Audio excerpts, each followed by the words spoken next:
guys! Welcome to my channel!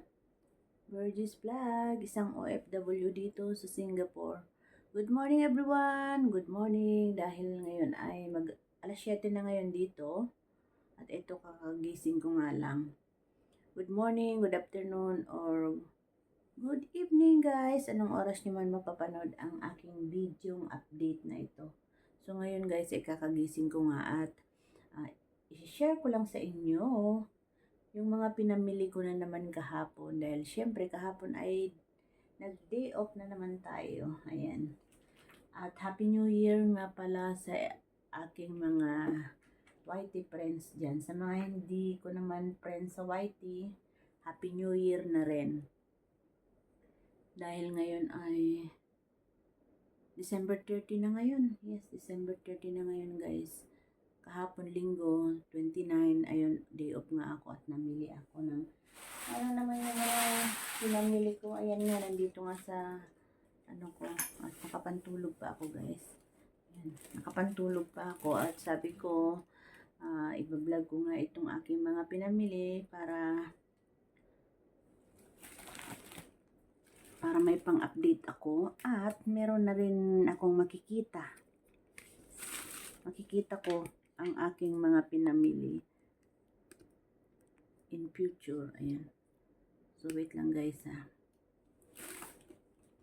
Yung kasama ko kahapon, hindi siya off. Pero, pagdating ko dito sa bahay, ang dami niyang pinamili. Siguro pinalabas siya ng amo niya ng half day. So, ito rin yung mga pinamili niya kahapon. Mga I love SG. I love Singapore bag. Mga t-shirt din namili siya. Siguro pinalabas siya ng amo niya kahapon. So, hindi ko yan ipapakita sa inyo guys dahil hindi yan sa akin. Hindi ko papakita lahat dahil hindi yan sa akin. So, ayan ang aming kalat dito sa kwarto. Ito sa kanya to. Napulot niya lang yan. May nagtapon sa labas. At ayun. Pinulot niya.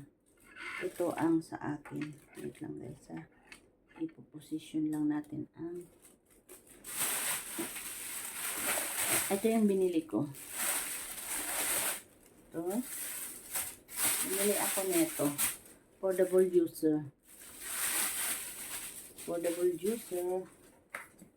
Para sa mga soft fruits. Ayan, binabili ko siya ng $6. Ito yung matagal ko nang gustong bilhin. Ayan. Ako, low battery na yung aking cellphone. Ito siya guys. Ay, hindi na charge.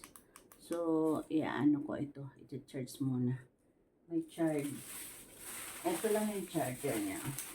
So, pwede ko itong dalhin sa labas. Pag nagdi-day off ako, bibili lang ng fruits. Pag nag-day off. So, i-charge ko lang to. Tapos, ito may apple. May apple siya. Bumili ako ng apple. $2.55.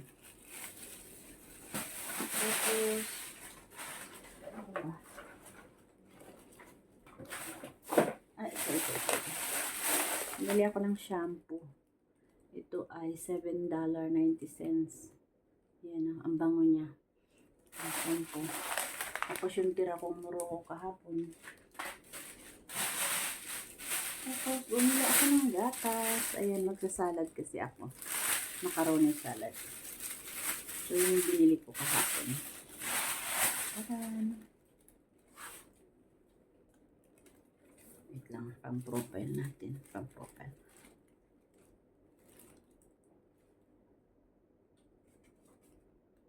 Yan. Gatas ito guys. Tapos, ito nga pala, binili ko to sa amo ko. Binili ko to sa amo ko, $1 lang naman. So, ibibigay ko sa, nakyutan kasi ako. Tsaka mura lang. So, ibibigay ko ito sa kanya dahil malapit na ang Chinese New Year. And next year ay Year of the Snake. Kaya, ito ang binili ko. $1. 2 piraso na siya. Ayan. So, yun lang guys. Bye. Bye everyone. Happy New Year. New Year na rin kasi, Chinese New Year na rin kasi sa January ng mga Chinese. So, binili ko rin ito sa amo ko. So, bye guys! Happy New Year!